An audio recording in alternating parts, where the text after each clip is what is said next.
Welcome, everyone. This is your host, Abraham L. Jaguar, a professional game master. First of all, this channel is proudly sponsored by Magi-Knights Awakening. This is a Super Sentai and Magical Girl inspired tabletop role playing game where you get to confront mythos-like horrors. You will find it in the description and in the pinned comment. This channel is also proudly sponsored by Dead Tree Studios, the publishers and developers of Dames of Asstoria, a tabletop role-playing game where you play as monster girls experiencing high adventure in a world that doesn't fully accept them. They have recently released Daughters of Lamb. This is a pay-what-you-want tabletop role-playing game where you get to play as cybernetic nuns with guns, looking for the missing pieces of their AI god. You will find it in their website. The links will be in the description and in the pinned comment. This channel is also proudly sponsored by the Red Room Publishing. Please check out their store for exclusive tabletop RPG products. They have recently released Savage Swords. This is a Conan inspired tabletop RPG where you get to explore ancient civilizations and confront forgotten nightmares. You will find it in the description and in the pinned comment as well. Now let me maximize.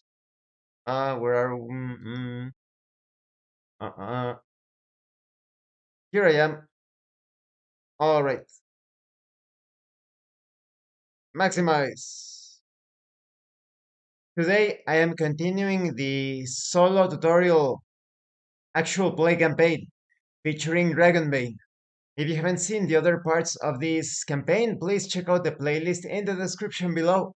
As usual, I am going to try to make it as clear as possible when I am playing the role of the adventurer Garman the Reckless, and when I am coming up with the interpretations of the various results from the tables. I am still within Deepfall Bridge. I am looking for Gorum to reforge the World Breaker anew, a weapon that is capable of destroying demons with relative ease. Let's put it like that. Garman is still moving through the underground tunnels. And so it begins. Rolling to determine the next section.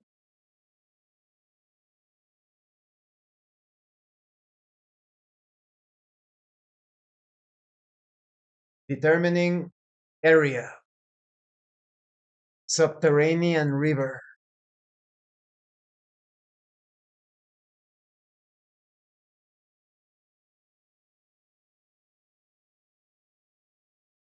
Determining the number of improvised weapons. 1. Previous. Determining the number of details.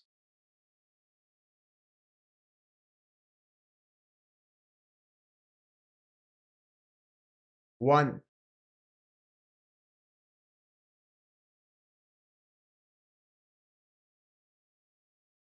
Environment.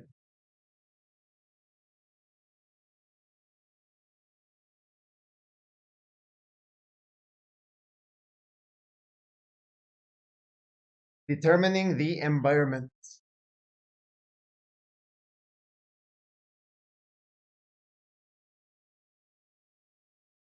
Concealing mist.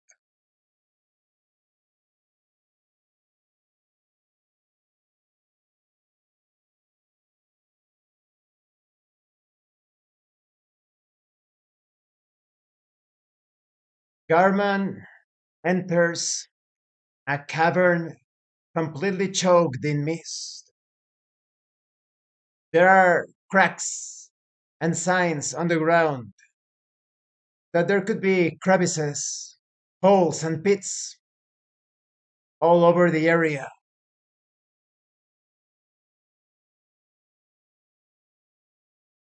As Garman, I take the torch with my right hand, hold the long spear with my left hand, and using the spear, To poke the ground, proceed carefully forward across the cavern.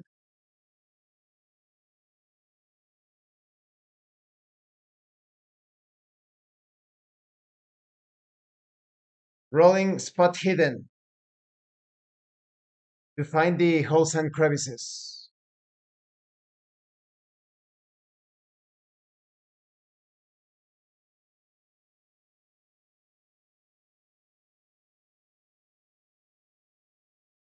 Garman can easily make his way across the cavern, being able to poke and prod the various edges of the crevices around.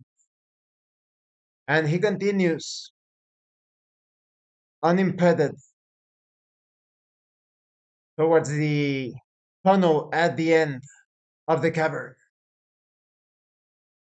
As Garman, I move forward with cautious steps, rolling to determine the next section. The danger die has gone up by one.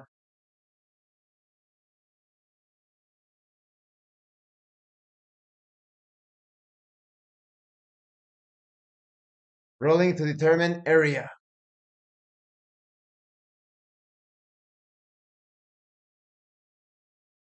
Excavated mine.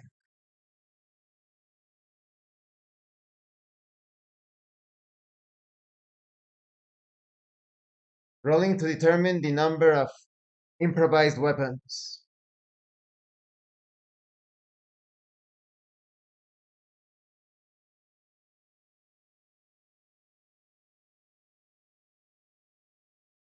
Bats. Rolling to determine number of details. One.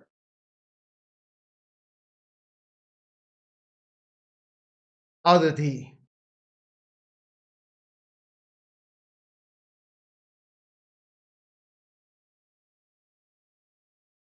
Rolling to determine the oddity.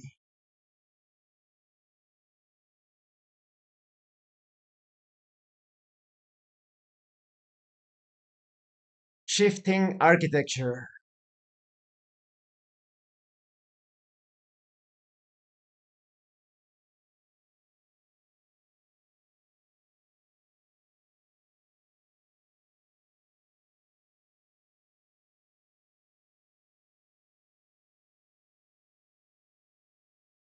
As Garman finishes making his way across the newly discovered tunnel, he arrives at a cave that used to belong to a mine complex. By the rails on the ground, by the wooden beams supporting the ceiling, the entire place rumbles without rhythm.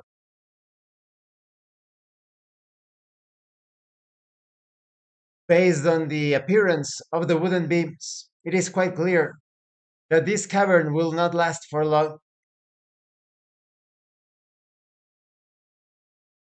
Small bits of dirt fall from the ceiling as the bats above shift.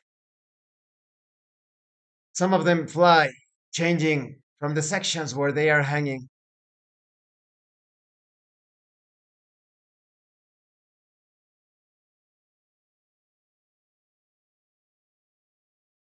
As Garman, I look around the cavern, searching for the nearest exit.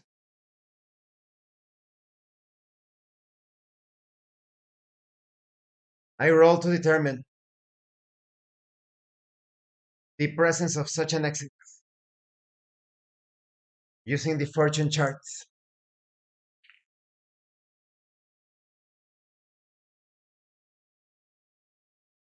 Garman can see a tunnel just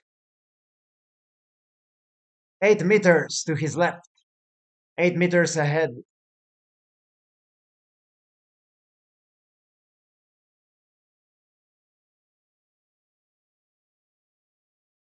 As Garman, I take hold of my torch with my left hand.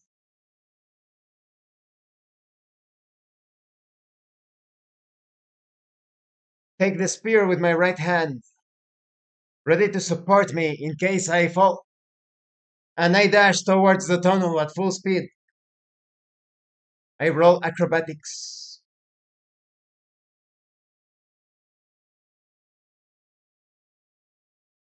Garman is able to move quickly through the zone.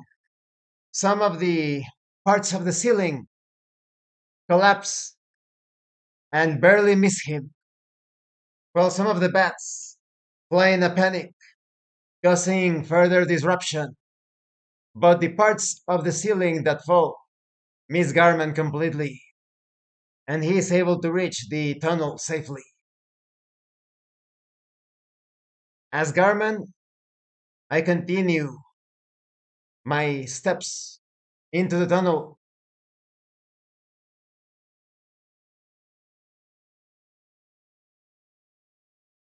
and take a small respite to recover from being scared.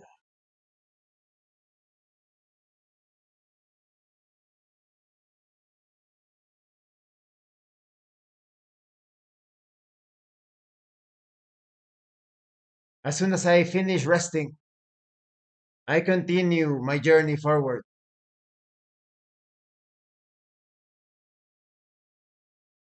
As Garman proceeds, he remembers the words of the old wolf kid, Ingolfur. Veins of magma gather, pulling in bits and undermining your path. It is here that orcs and goblins guard their outpost, striking out in search of some artifact for Maladuk. The orc smith Gorub dwells here, and by his hand shall the Worldbreaker be remade, though I expect he'll not do it for free.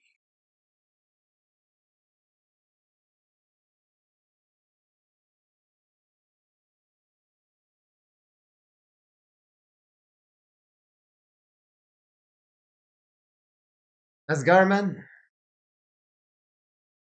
I look around for an area that is not too crowded with goblins and orcs.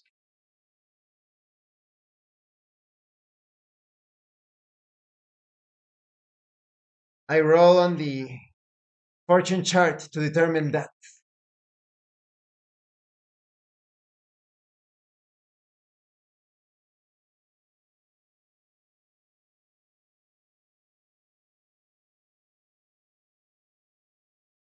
There is no area that is free from the presence of the greenskins. They constantly move and shift about.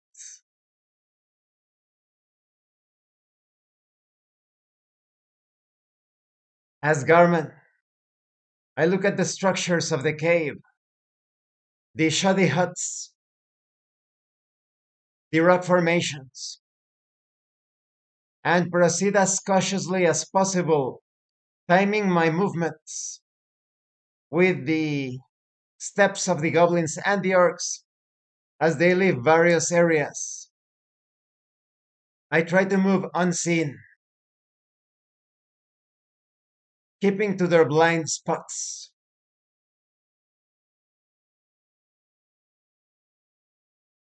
I roll sneaking with a bane.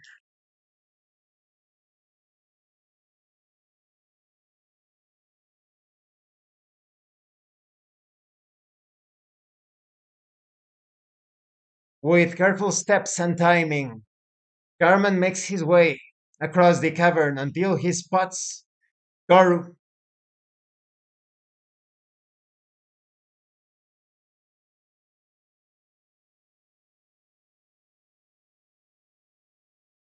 As Garman, I wave to Garu, and Gorum recognizes me immediately, approaches me, and motions for me to follow him into his tent.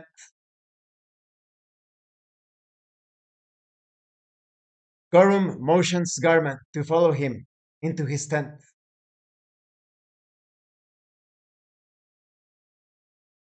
As Garman and Gorum enter the tent, Gorum speaks. Well met, human. What brings you to my humble home? As Garman the Reckless, I reply, Gorum, I need you to reforge the World Breaker. Are you able to fashion it into a weapon that I can use against demons? Gorum thinks for a moment and replies, Of course, but it will cost you.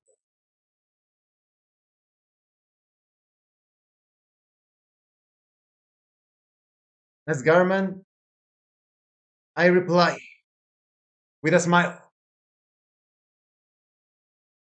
You are in luck, Master Orc, because I am about to create the greatest mercenary company of all time. You will be made the blacksmith of my organization.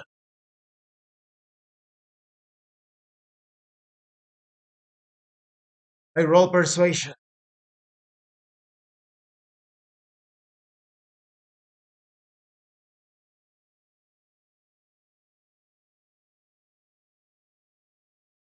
With great willpower, I keep a steady lip, trying not to show signs of nervousness, getting scared in the process, holding back my fear. I push the roll to repeat.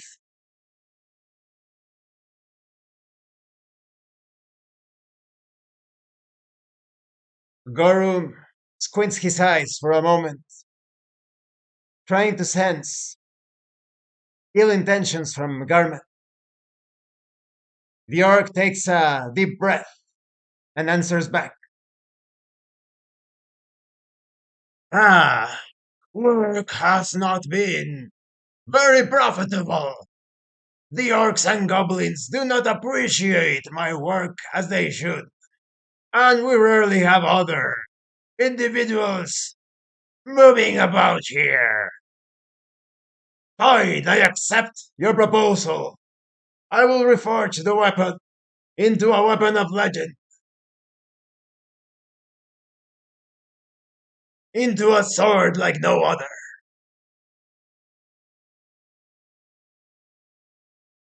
As Garmin I speak. That is great. I am very pleased that we came to an agreement. But, Goru, please could you grant me safe passage out of here once the weapon is prepared? And I promise you I will give you safe passage back in the surface world as well, since you are now an official member of my mercenary company. Gorum answers back.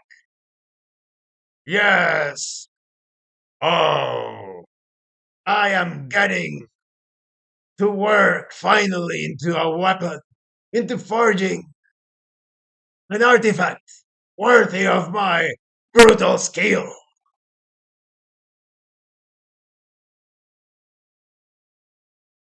The weapon is created, and both Garman and Gorum make it safely back to the surface, using Gorum's knowledge of the underground passageways.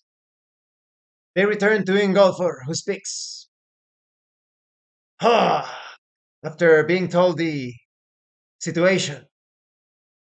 You've done well, just as I foresaw. A rare smile creasing his lupine features. The old wolfkin taps his stone eye with a clawed finger. The eye never lies, mostly. But I've dire visions of troubles elsewhere, he continues. And ye bear a mighty weapon against the demon menace. What say ye? Up for a journey? And this is the end of the entire campaign. The World Breaker has been reforged into a sword. Now, Garman the Reckless. He was pretty old and not very good in terms of stats. That's why he was always relying on stealth, observation, staying away from combat as much as possible because he is one of the probably the worst fighter that I have ever played in my career in tabletop RPGs. Very low strength, low constitution, lackluster agility. It's good that I survived the combats that I did. I actually liked my other character better, the Mallard Knight, but he died sadly.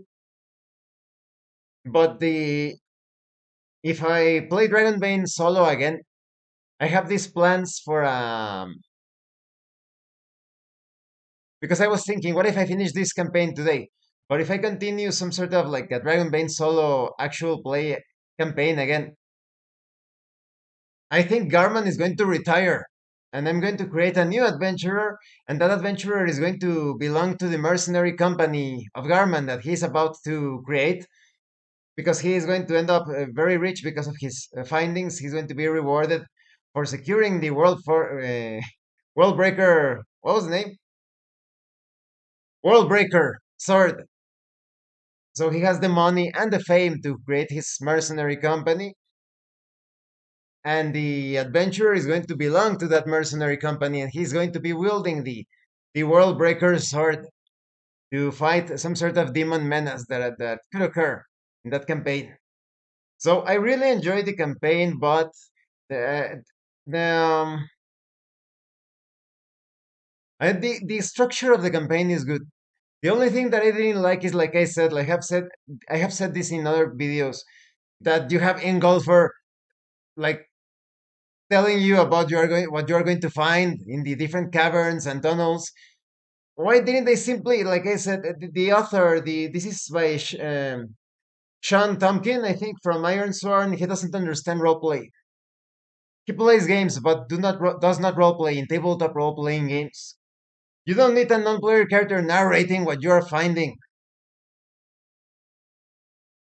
They could have easily described the situation, each of the different entries and encounters.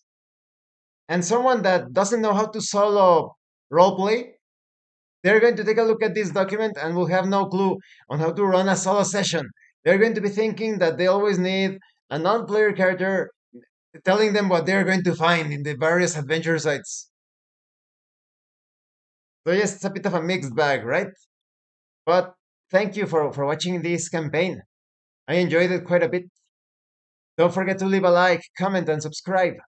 And thank you so much to those of you that are going the extra mile to support the channel. If anyone else wishes to further support the channel, consider joining as a member using the Super Thanks button. Take a look at the information in the description and in the pinned comment. This has been your host, Abraham L. Jaguar, a professional game master. And remember, in tabletop RPGs, you're not telling stories about your characters.